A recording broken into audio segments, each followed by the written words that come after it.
하나님이여, 폭풍과 같은 하루 일과를 지나고 주의 말씀 앞으로 찾아온 심정들이 있습니다. 세상의 온갖 잡소리들로 가득한 하루 일상을 지내느라 생각이 멍한 상태에서 습관을 좇아 주의 말씀 앞으로 나온 심령들이 또한 여기에 있습니다. 하루 일상이 고통 그 이상의 의미가 없이 겨우 살아남은 채 잠자리에 들기 전에 주 앞으로 나온 심령들이 또한 여기에 있습니다. 사랑하는 주여, 하루 일과로 인하여서 생각이 복잡합니다. 그 복잡한 생각이 정리가 되게 해주시고 주님의 약속을 새기며 기억하며 그 약속 앞에 내가 신실히 행해야 할 것이 정리되어지는 그런 생각이 되도록 도와주시옵소서. 하루 일과를 지나며 지울 수 없는 그 상처를 가진 심정으로 그것이 주는 고통으로 번민하는 심정들이 있습니다. 누가 잘했고 잘못했고를 떠나서 고통하는 그 심정으로 영적 신물을 켜면서 잠자리에 들기는 힘이 더오니 사랑하는 주여, 고통당하시는 예수 그리스도를 상고하고 예수 그리스도의 말씀을 들여다볼 때에 그 고통을 통하여 저를 부르시는 하나님의 음성을 듣게 해 주시옵소서. 그리고 그 마음의 고통 가운데 주님을 바라보기를 원하시는 하나님의 뜻을 헤아리게 해 주시옵소서. 하나님의 말씀을 듣는 가운데, 성경을 상고하는 가운데 저들 개개인을 찾아오신 우리 주님을 만나게 해주시고 설교를 통하여서 말씀하시는 하나님의 음성을 듣게 해 주시옵소서. 예수 그리스도의 이름으로 간절히 기도드리옵니다. 아멘.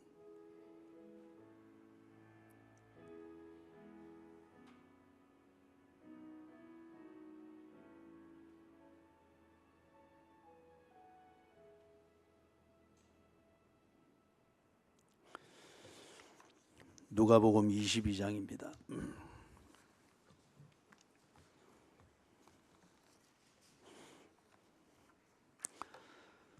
누가복음 22장 54절에서부터 62절입니다.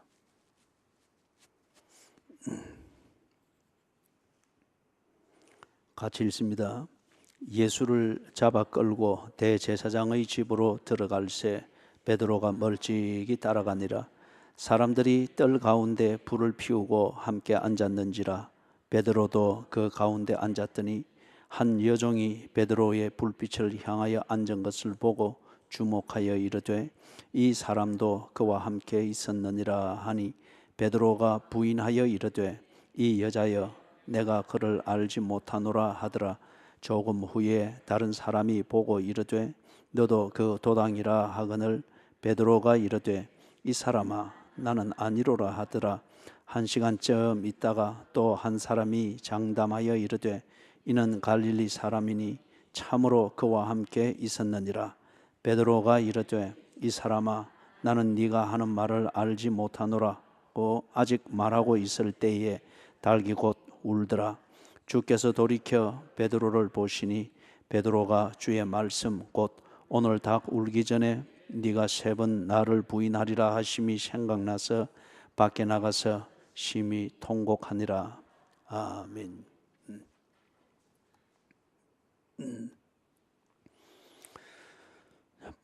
예수님이 또 다른 곳으로 끌려갑니다.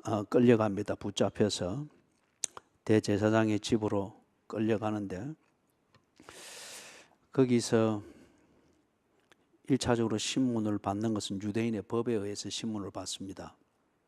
그런데 이 유대인의 법이 절대적 권한을 가지는 것은 아닙니다. 유대인의 법으로 신문을 받고 난 뒤에 거기서 더 죄가 명백해지면은 유대인의 법에 의해서 판결이 되어진 대로 형이 집행이 될 수 있도록 로마의 법에 끌고 가야 됩니다. 로마의 법을 집행을 하는 황제의 권한을 대리하는 사람은 로마에서 파송한 그 총독이죠. 그래서 빌라도입니다. 그래서 빌라도에게 가기 전에 유대인의 법으로 지금 재판을 하기 위해서 대제사장의 집으로 끌고 갔습니다. 그런데 이제 베드로가 멀찍이 따라갑니다. 도망을 가는 것도 아니고 그렇다고 주님과 함께 무엇을 하기 위해서 가까이서 그렇게 자기가 주의 편이라고 하는 것을 드러내는 것도 아니고 멀찍이 따라가는 이 그림을 상상할 때 어중간한 내 모습, 그리고 세상과 교회 사이에서 절묘하게 처세를 하고 있는 대부분의 현대 교인들의 모습을 그대로 보여주는 것 같습니다. 예수를 지 말로는 사랑합니다.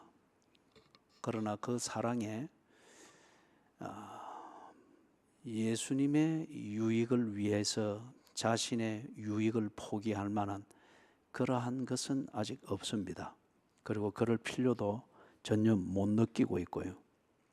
그리고 이게 지금 베드로가 지 나름대로 진정성을 가지고 또 지 나름대로 최선이라 말하는 믿음입니다. 예수님께 대한 베드로의 그 믿음입니다. 다른 말로 말하면 지금 베드로는 예수를 믿는다고 하는 것, 예수를 믿는다, 예수님과 같은 편이 된다, 그리고 예수님의 제자가 된다 하는 이게 자신의 모든 것을 버릴 만한 그런 것인가? 모든 것을 버리고 그렇게 예수를 쫓는 것, 그게 예수를 믿는다는 것인가? 베드로는 아직 그렇게까지는 생각 못합니다. 무슨 교회 생활도 살자고 하는 것이지 뭐 죽자고 하는 게 아닌데 뭘 목숨까지 내놓고 그렇게 해야 되나? 그게 대부분의 교인들의 생각이죠. 남들보다는 열심입니다. 남들보다 열심이지 뭐 목을 내놓고 그렇게 할 정도로 결단을 해야 되고 뭐 어느 순간이 되면 그렇게 해야 되고 그런 게 믿음이다라고 생각지는 않아요.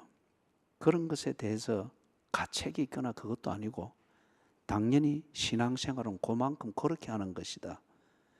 그렇게 지금 생각을 하고 있는 그런 거죠.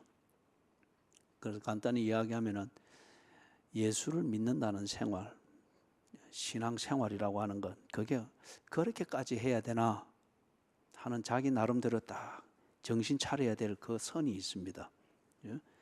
그 선이 있습니다. 우리가 자주 그런 이야기 하죠. 교회 열심인 것도 좋지만은 주부들이 집에 설거지할 것 산더미처럼 쌓아놔도 안 된다. 그 말은 맞는 말입니다. 그런데 그걸 오용하고 남용을 해서도 안 되죠. 때로는 설거지를 미루어 두어서라도 먼저 해결해야 될 게 있습니다. 설거지를 미루어 두어서라도 산더미처럼 쌓이는 걸 보아서라도 교회에 해야 될 일을 먼저 해야 될 경우가 있습니다. 그럴 때에도 언제나 무조건적으로 자식 먼저, 집안 먼저, 뭐 설거지 쌓아두면 안 된다고 했으니까 정신 차려야지. 그렇게 늘 이렇게 관리를 하고 있는 것. 그럴 때에 그 사람에게는 이게 잘못된 줄 모릅니다. 그리고 그게 믿음의 전부고 바르게 정신 차려서 똑바로 신앙생활을 하고 있는 것이라고 생각을 하기 때문에 잘못이다, 그래서 양심의 가책이다, 뭐 그런 것 전혀 없습니다. 그리고 더 크게 깨닫고 더 깊이 배우고 성숙하여서 주를 더 사랑해야지. 우리가 불렀던 곡 마지막 곡처럼 어떤 그런 감동을 쫓아서 그런 필요도 전혀 모르는 거예요. 오히려 그렇게 되는 것이 너무 지나치게 하는 것이다. 광신도적이 되는 것이다. 어떤 이런 게 되기 때문에 항상 정신을 차리려고 합니다. 좋은 말로 하면 정신을 바짝 차리려고 합니다. 그렇게까지 해야 되나? 베드로가 멀찍이 따라가게 되는 이 그림이 나오게 되는 것은 베드로 나름대로 그렇게 정리된 생각이 있기 때문에 그렇죠. 그 근본 원인은 뭘까요? 베드로가 아직 예수를 그만큼밖에 모릅니다. 예수님과 참 살아있는 동안에 한번 같이 지내볼 만한 분이다. 그리고 예수님과 어려운 일들은 한번 상의를 해보고 그럴 만한 분이다. 그런데 어디까지나 예수님도 인간이기 때문에 그분의 한계를 내가 인정을 해주고 그 이상 괴롭혀서는 안 된다. 좋은 마음이지만은 예수님을 궁극적으로 알지는 못하는 그 안타까움입니다. 그렇기 때문에 예수님이 붙잡히고 그리고 힘없이 끌려가고 그 다음에 이 거리절이 되면은 끝이 어떻게 되는가 대충 예상이 되어지는 그 절차를 밟는 것을 볼 때에 베드로는 자기 나름대로 예수에 대한 의리를 지키는 것일 수 있겠고, 우리 표현으로 말하면 예수에 대한 믿음을 자기 나름대로는 정리되어진 생각에 지키는 것일 수 있겠죠. 그죠? 그렇기 때문에 멀찍이 따라가니라. 그림이 딱 그려진 걸 보니까 이것도 아니고 저것도 아닙니다. 이거는 믿는 것도 아니고 부정하는 것도 아닌 그야말로 회색 지대에서 관리하는 거죠. 베드로는 자신을 위험에 빠뜨리는 이런 것은 하지 아니하려고 합니다. 그리고 그래서는 안 된다고 생각을 하고 위험한 일이나 곤란한 일을 당하지 않기 위해서 예수를 믿는 건데 왜 내가 위험한 일을 자초하는 그런 행동을 내가 하면 안 되지? 라고 하여서 좋게 말하면 정신을 바짝 차리는 거죠. 베드로는 자기가 원하지 않는 희생은 피하는 것이 맞다고 생각합니다. 희생은 내가 즐겁게 하는 것이고 내가 하고 싶을 때 하는 것이고 하고 싶은 만큼 하는 때에 내게 기쁨이 있는 것이지, 내가 원하지 않는 희생을 하고 내가 할 수 없는 그 이상을 희생을 하게 되어지고 원하지 않는 방식으로 하게 될 때에 그 희생은 내게 결코 기쁨일 수도 없고, 이런 것 하자고 예수 믿고 신앙생활 하는 것 그런 게 아니지 라고 언제나 딱 정리가 되어 있습니다. 희생을 중요하게 생각합니다. 그러나 그 희생이라고 하는 게 자기가 원하는 것이어야 합니다.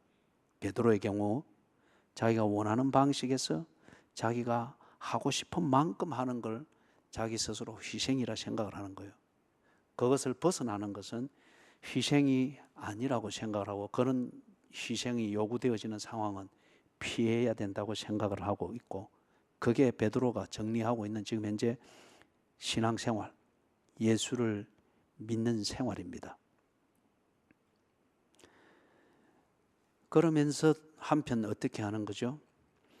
예수님께 도움이 될 만한 일이 무언가 자기 나름대로 찾으면서 예수님께 도움이 되고자 하는 거예요. 이게 참 모순이죠. 그죠? 이게 뭐 논리를 가지고 이야기하면 이게 자가당착입니다. 자기가 원하는 만큼 원하는 방식대로 자기의 즐거움을 위하여서 희생이라고 하는 것을 만들려고 합니다. 그러나 결코 자기를 위험에 빠뜨리는 경우가 있어서는 안 된다고 하여서 언제나 발끝을 조심합니다. 그러면서 한편 믿는다고 하는 예수께 도움이 될 일이 무엇인가, 그래서 그 도움이 되는 일을 찾아서 예수께 해드리려고 합니다. 이게 얼마나 이율배반이고 사람을 위선에 빠뜨리고 종교적이 되도록 만드느냐 말이에요. 그런데 대부분의 경우 교회 안에서 믿음이 좋다고 하는 사람들의 경우를 껍질을 벗겨서 진피를 딱 드러내 보면은 대개 이 차원입니다. 목사도 마찬가지고, 그죠? 믿음 좋다, 주님을 따른다, 뭘 한다. 그런데 끝풀을 딱 벗겨내고 그 진피를 딱 들여다보면은 이 경우입니다. 희생을 말합니다. 그러나 자기가 위험할 정도로는 희생하지 않습니다. 그거는 잘못됐다고 생각합니다. 예수께 도움이 되는 삶을 살려고 합니다. 교회에 도움이 되는 일을 하려고 합니다. 그러나 결코 내가 원하지 않는 희생은 아니하려고 합니다. 자기 기준과 자기 틀 안에서만 희생을 할 때 요란하고, 희생을 할 때 자기 혼자 감동이 되어져서 그렇게 하는데, 그런데 그게 자기 딴에는 예수께 도움이 되고 교회에 도움이 된답시고 그래 하는데, 지금 예수님은 아무 도움을 못 받고 있어요. 혼자 끌려가서 혼자 고문당하고 신문당하고 조롱당하고 아무도 없습니다. 베드로가 멀찍이 따라가니라. 55절에서부터 60절에서 이제 베드로의 이 믿음의 진피가 그 실상에 쫙 드러나는 겁니다. 55절에서부터 60절에 나오니까 이제 베드로가 3번 주를 부인하게 되죠. 그죠? 자, 이걸 우리가 좀 우리의 현실의 입장에서 좀 이해가 되기 위해서 이런 겁니다.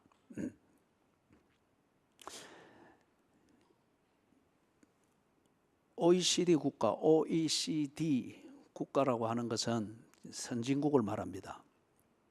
세계에서 생산력, 국민 생산량이 제일 높은 그 순서대로 1위에서부터 40위, 그래서 그 나라를 OECD 국가라고 우리나라가 거기 들어가 있습니다. 그런데 이 국가들 중에서 노동을 제일 많이 하는 나라가 우리나라입니다. 근무 시간이 제일 긴 데가 우리나라입니다. 독일보다도 약 한 1년으로 치면 한 300시간이 많습니다. 그런데 우리가 그렇게 일을 하고 받는 임금은 독일 사람이 받는 임금의 약 70%밖에 안 된답니다. 이제 이 말은 뭐냐면은 한편은 이해가 되죠. 우리나라의 땅 면적이 독일에 비하면 너무너무 작습니다. 호주에 비하면 40분의 1밖에 안 됩니다. 그런데 인구는 호주보다 우리가 약 3배 많습니다. 그렇기 때문에 이 말은 경쟁이 얼마나 치열한 나라인가 하는 걸 알 수 있죠. 그런데 그만큼 일을 할 수밖에 없고, 다른 데 비해서는, 선진국에 비해서는 임금이 조금 작아도 그리 할 수밖에 없는 것은 이해가 됩니다. 그렇기 때문에 직장을 가면 어떻게든지 살아남으려고 하죠. 그죠? 살아남고 진급을 하려고 하고 승진을 하려고 하고 그렇게 합니다. 그러다 보니까 자기 위에 상사들에게 찍히지 아니하려고, 속된 말로 찍히지 않고, 그것도 승진을 하는데 중요한 요소잖아요. 그죠? 진급 시험만이 중요한 게 아니고 상사가 내게 어떻게 근무 평가를 해주는가, 그 다음에 동료들로부터 여론을 들어서 인성을 볼 때에 어떤 평가를 듣는가, 이걸 평소에 관리하는 것도 굉장히 긴장이 되잖아요. 그러다 보니까 상사가 주말에 산행을 좋아한다, 그래서 그런 직장 동호회가 있다, 꼭 거기 동참을 하려고 합니다. 그래서 어울리려고 하고 그런 추천을 받아야 되고 하니까, 그래서 주일날 주로 그런 산행을 안 합니까? 가니까 그럽니다. 아는 사람이 교회 안 가고 여기 왜 왔노? 그래도 되나? 그래도 어느 정도 알고 있으니까 꼭 교회에서 예배 드리는 게 아니에요. 마음으로 예배를 드리는 것, 그게 진정한 예배입니다. 섞여서 산행을 하고 그래야 합니다. 그런데 거기 직장 동료가 이래 보니까 좀 눈꼴 사납습니다. 그래서 콕 찍습니다. 네 교회 집사라면서, 예? 네 교회 집사라면서. 그러니까 또 이 사람이 또 위기를 모면하려고 합니다. 집사도 인간입니다.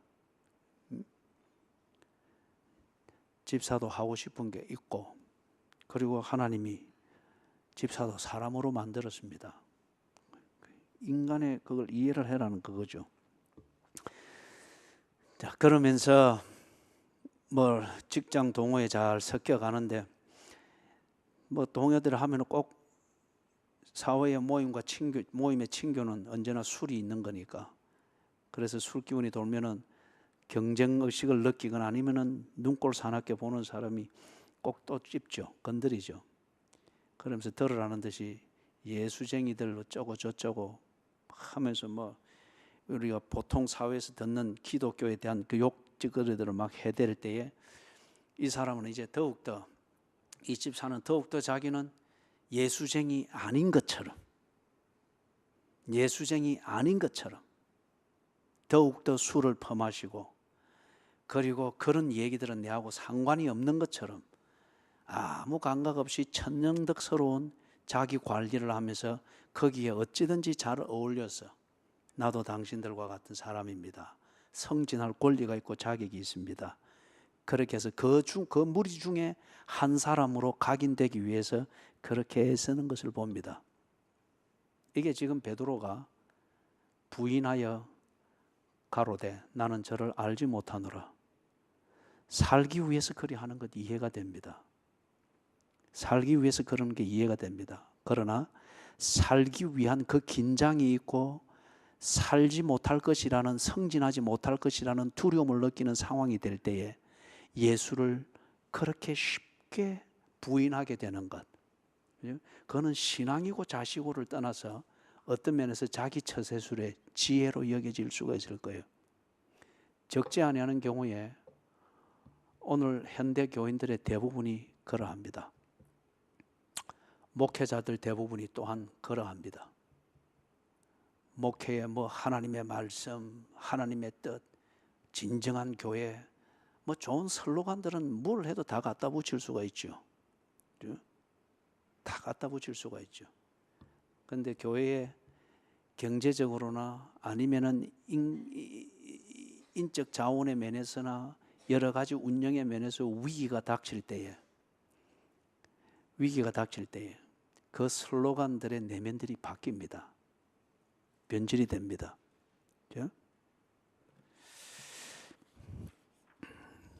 60절에 보니까 같이 한번 읽어보십시다. 베드로가 이르되 이 사람아 나는 네가 하는 말을 알지 못하노라고 아직 말하고 있을 때에 닭이 곧 울더라. 그 천연덕스럽게 계속 예수와 거리를 둡니다. 뭐 조금 해보고 그게 자기가 원하는 것을 얻고 뭐 양심의 가책 조금 있을 때 그것 무마하고 그러면 조금 더 큰 짓을 하게 되고 그리고 더 큰 짓을 하게 되고 그리고 떠내려가는 거죠.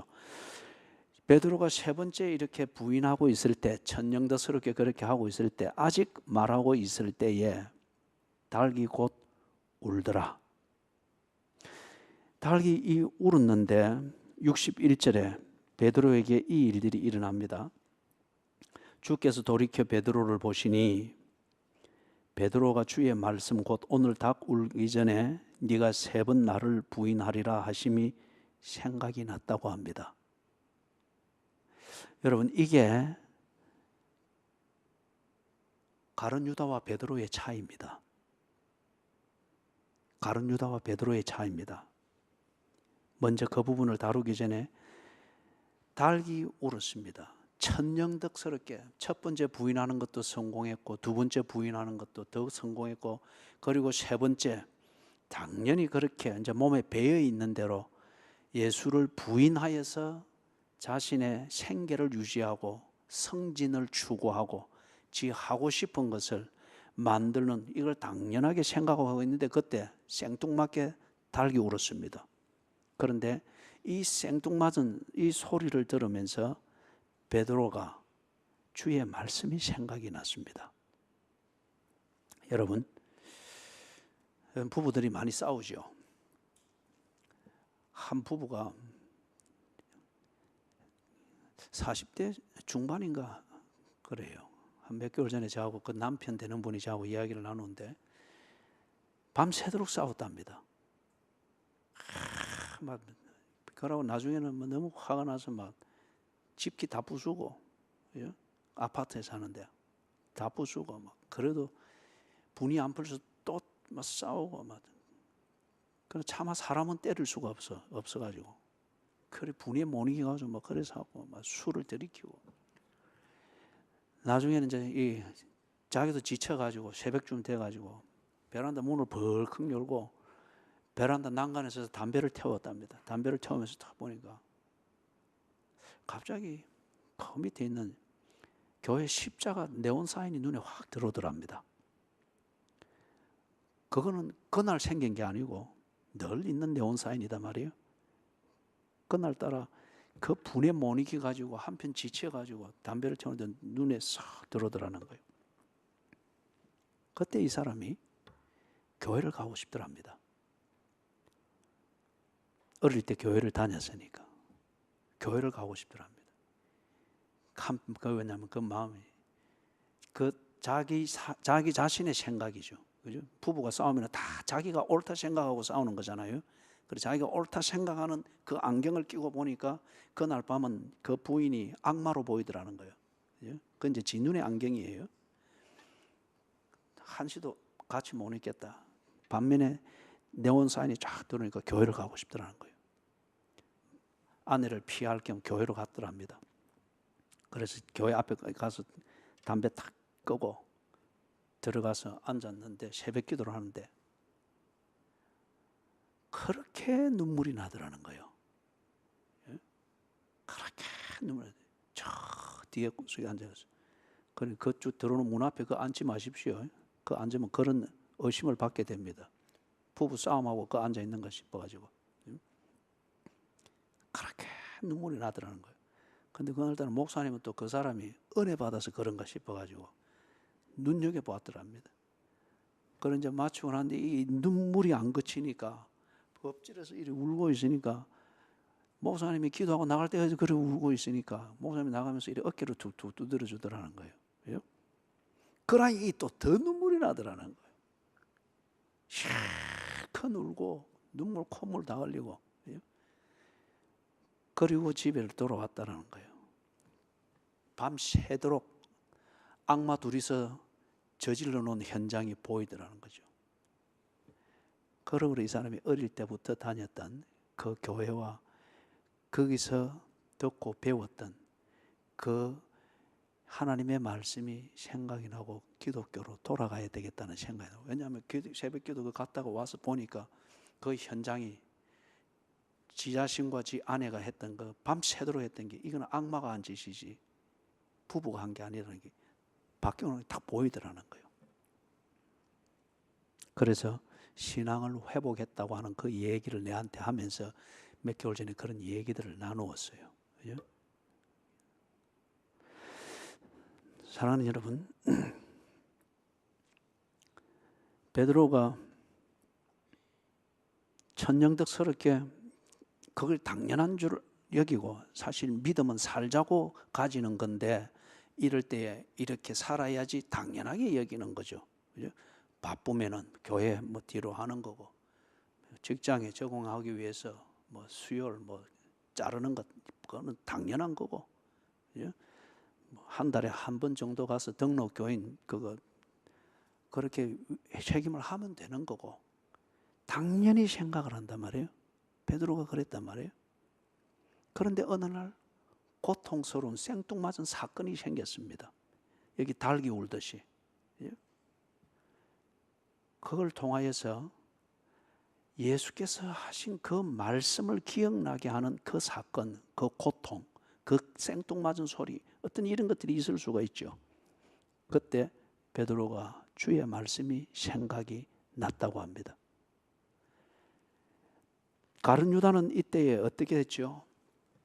가룟 유다는 예수님이 닭 울음소리 정도가 아니고 예수님이 손을 직접 만져주었습니다. 이 그릇에 나와 함께 손을 넣는 자 그가 나를 팔리라. 그리고 가룟 유다와 예수님의 손이 떡 바구니에 같이 담겨 손이 돼 있습니다. 그런데 가룟 유다가 그것을 듣고 난 뒤에 어떻게 했습니까? 그 조각을 받은 후 밖으로 나가니 밤이더라. 가룟 유다는 자기 앞에서 예수님이 직접 말을 해주고 있고 그 말을 하는 분이 예수님이고, 그리고 지금 너에게 하는 말이라는 것을 알도록 하기 위해서 그 앞에서 말씀을 해주고 손이 만져지게 하고 그 조각을 직접 먹게까지 했는데 가룟 유다는 그게 전혀 예수인 줄 생각이 안 났습니다. 그 현장에 있지만은 그냥 자존심만 상했고 지 하고자 하는 일을 숨기는 것에만 급급하였습니다. 나가니 밤이러라. 근데 베드로는 나가니까 어떻게 됐죠? 밖에 나가서 심히 통곡하며 울었다고 했습니다. 이게 베드로와 가룟 유다의 차이입니다. 본질적인 차이입니다. 어떤 사람은 고통을 당할 때 하나님의 약속을 새겨봅니다. 그리고 어떤 사람은 자기 일상 가운데서 생뚱맞은 사건을 만나거나 그런 일을 경험할 때에 새벽 기도한 내용을 생각합니다. 지 마음에 꽂혀있는 말씀을 다시 되새겨봅니다. 그런데 어떤 사람은 생뚱맞은 일을 만나거나 고통을 만나면 원망부터 해야 됩니다. 둘러대기부터 합니다. 아니면 베드로 같은 경우에 살고자 하는 욕망도 챙기고 예수님과 의리를 지키는 이 명분도 갖추는 이 두 마리 토끼를 동시에 잡을 수 있는 처신이 뭔가 잔머리를 굴리기를 시작을 합니다. 가룟 유다입니다.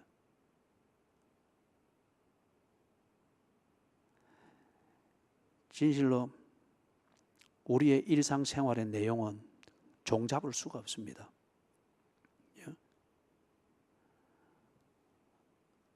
우리가 이 몸을 가지고 살기 때문에 예를 들면 사고나 병, 이 앞에서는 언제나 노출이 되어 있습니다.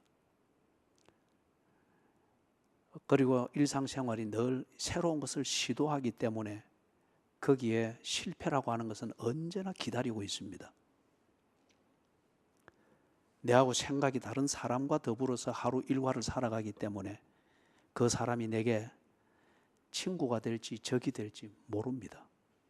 그래서 기대와는 다르게 적이 되었을 때 그 고통이 엄청나게 큽니다. 그럴 때 말이에요. 그런 때를 대비해서 우리가 기도하고 주의 인도하심을 간절히 구하잖아요. 그리고 그럴 때 주님이 나를 인도하는 것을 알게 해주시고 순종하게 해주십시오. 기도하고 믿음을 준비하잖아요. 그랬음에도 불구하고 그런 현장을 만나고 상황을 만나고 하루 일과를 만나게 될 때 어떤 사람은 베드로처럼 그 기도가 생각을 납니다. 하나님 앞에 서원했던 것이 생각이 납니다. 그리고 하나님의 말씀이 생각이 납니다. 그리고 그 말씀을 근거로 하여서 오늘 이 고통의 의미를 내게 돌질을 하는 그 원수가 내 눈앞에 있는 그 의미를 새기려고 합니다. 그런데 어떤 사람은 그게 생각이 안 납니다. 원수 갚을 일만 자꾸 생각을 하는 거예요. 주 앞에 앉고 주님과 동행하던 그 자리를 떠나서 이 위기를 어떻게 하면 극복할 수 있을까? 성진도 하고 교회 체면도 세우고 원수도 갚고 내 양심의 가책도 무마하고 이 두 마리 토끼를 잡으려고 잔머리를 굴리기 위해서 밖으로 뛰쳐나가니 잔머리대로 지혜가 떠오르는 게 아니고 깜깜한 밤이 돼버리는 거예요. 그죠? 그런데 여기 보니까 베드로가 이렇게 할 수 있었던 것, 거기에 참 하나님의 은혜가 있습니다. 61절에 보니까 61절 시작에 주께서 돌이켜 베드로를 보시니, 이게 영어 성경에는 보면은 보다 실감나게 원어를 번역을 해놨습니다. Jesus 아니면 the Lord turned and looked straight at Peter. 돌이켜 look at 이것만 해도 베드로를 초점으로 해서 딱 보는 것인데 거기에 강조한 그 부사가 있습니다. straight. 지금 예수님이 어디에 있습니까? 대제사장에 떨어 있죠. 대대장이 떨어 있고 베드로는 어디 있습니까? 예수님이 안뜰에 있으면은 베드로는 바깥뜰에 있습니다. 그리고 지금 예수님이 신문을 받는 가운데 누가복음, 마가복음, 마태복음 거기서 막 조롱을 당하고 있죠. 그 하인들과 제재상의 사람들에게 조롱을 당하고 뺨을 맞고 침뱉음을 당하고 하고 있단 말이에요. 가면 둘러싸이가 있습니다.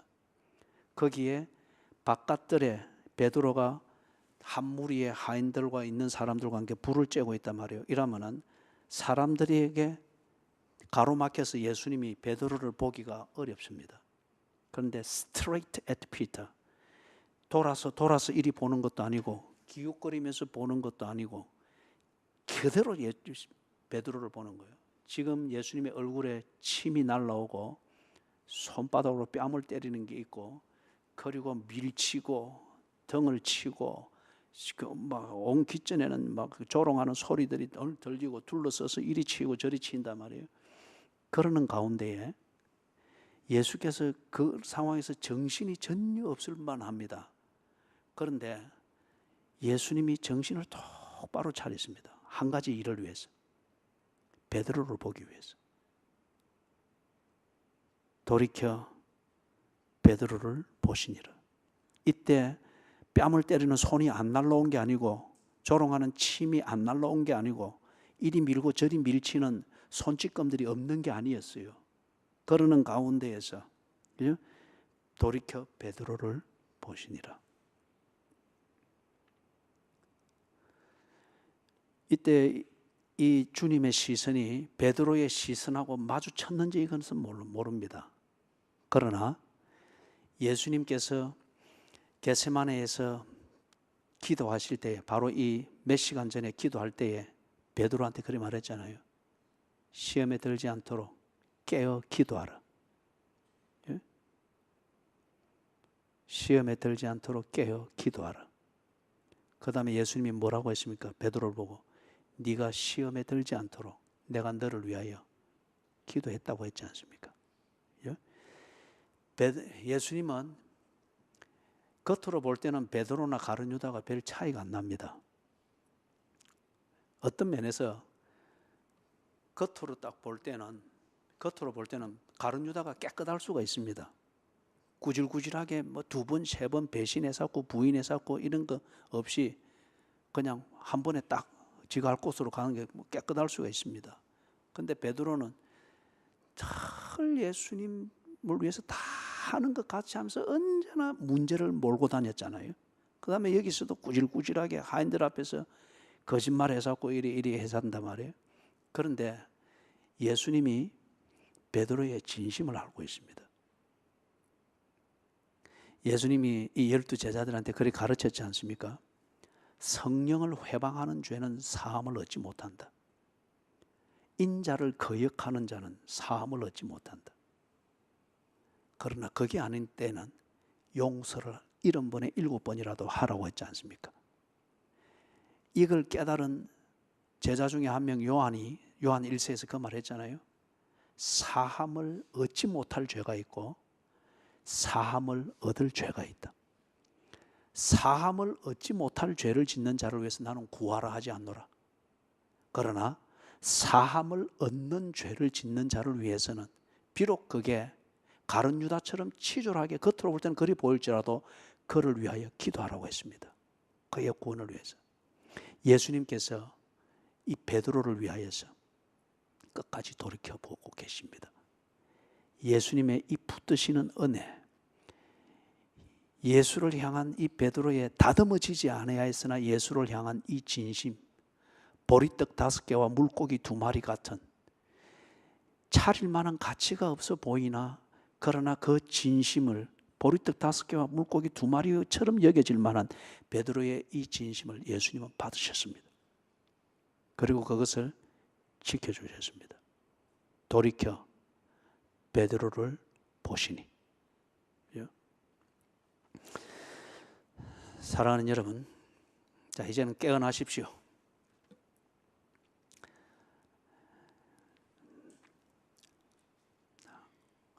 예수를 믿는다고 하는 것이 무엇인가? 그것은 내 힘으로 무언가를 예수를 돕는 게 아닙니다.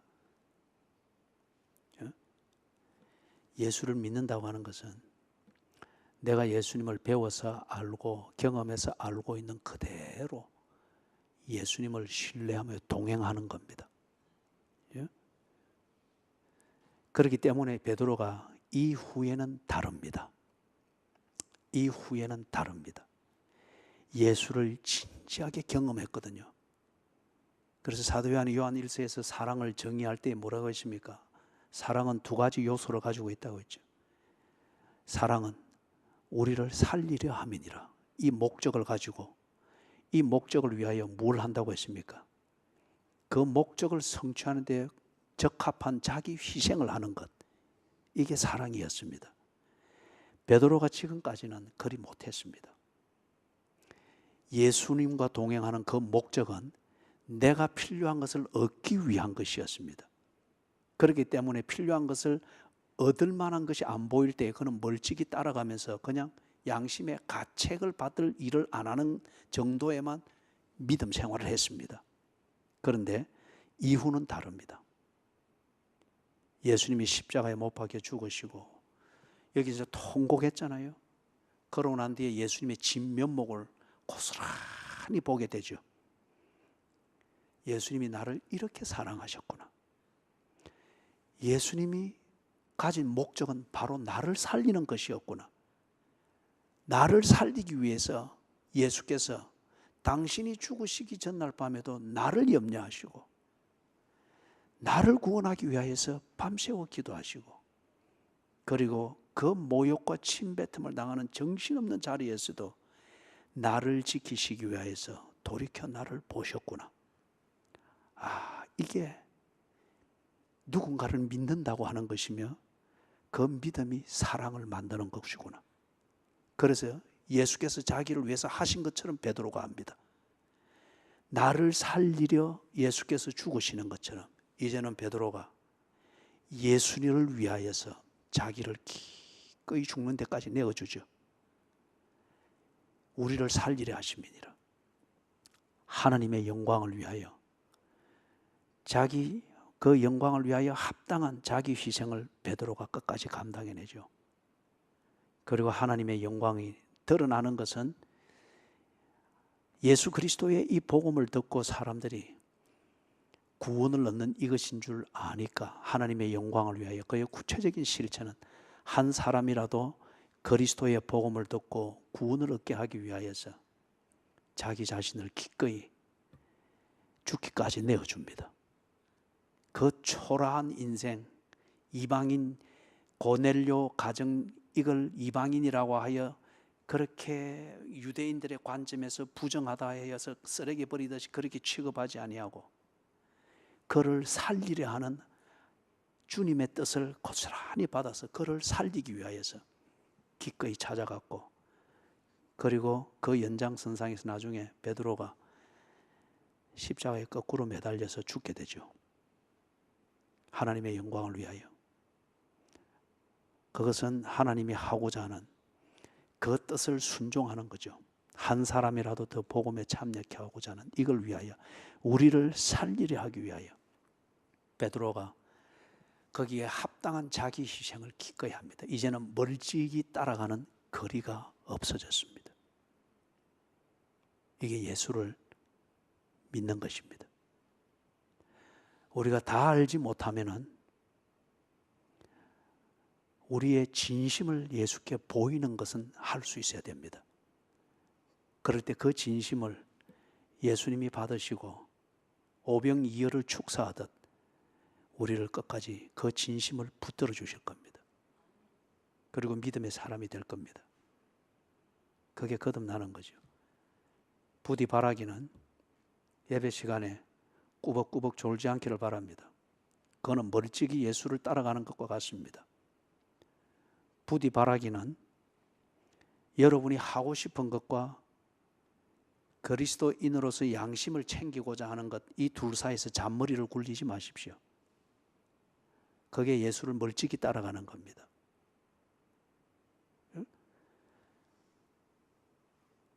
내가 원하는 것을 얻기 위하여서 믿음은 그만큼 도구로 하는 것이다 라고 하여서 자기 원하는 만큼 원하는 방식대로 그게 희생인 줄 스스로 도취하면서 그러지 마십시오. 예수께 또는 교회에는 아무런 도움이 안 됩니다. 당신만을 위한 당신 착각 속에서의 종교 생활일 뿐입니다. 그러나 진심이 있을 때 예수께서 당신을 변화시킬 것입니다.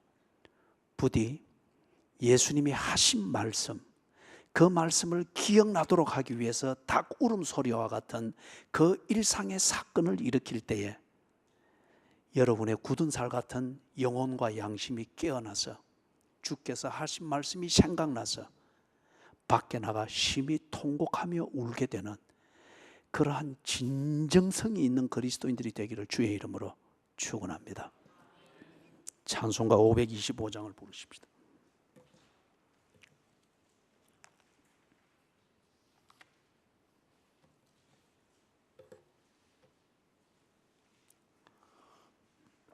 찬송가 525장입니다.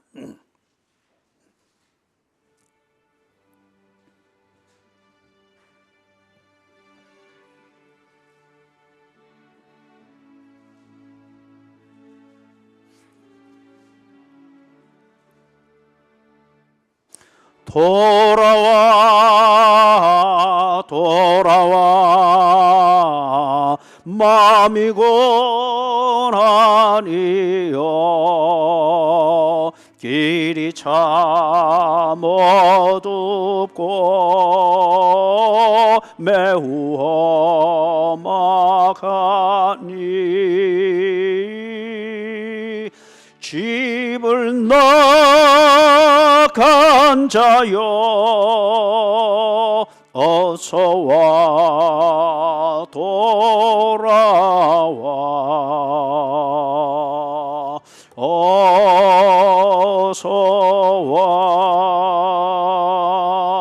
돌아오라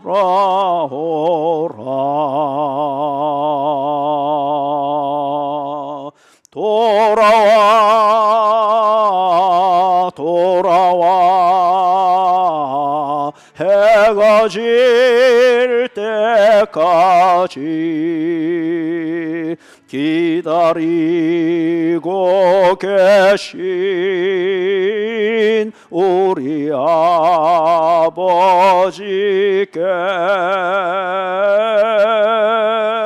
집을 나간 자여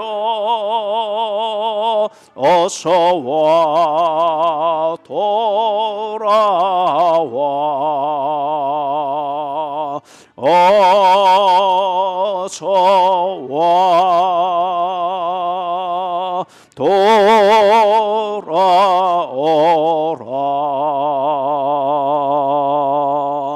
돌아와 돌아와 환난이 있는 곳과 죄가 있는 곳과 미혹받는 데서 집을 나간 자여 어서와 돌아와 어서와 돌아오라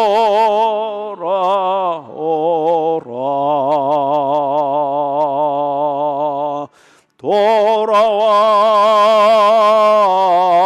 돌아와 집에 돌아오라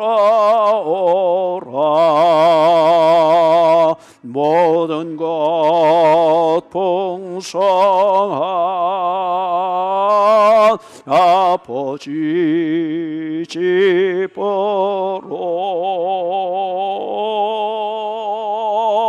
집을 나간 자여 어서와 돌아와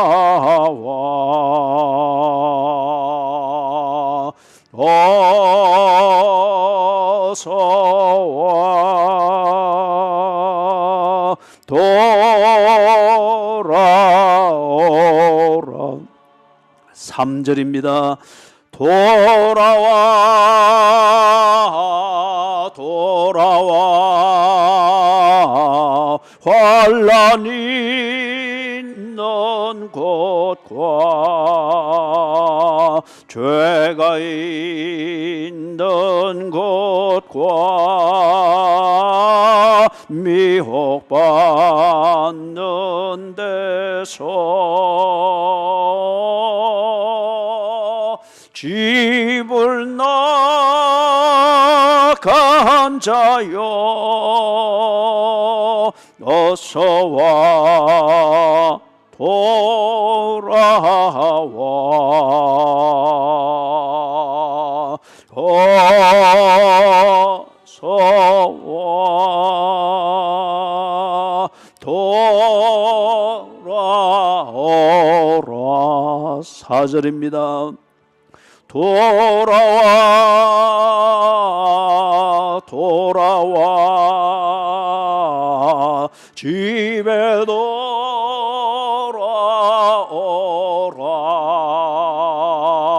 모든 것 풍성한 아버지 집으로 집을 나간 자여 어서 와 돌아와 어서 와 돌아오라.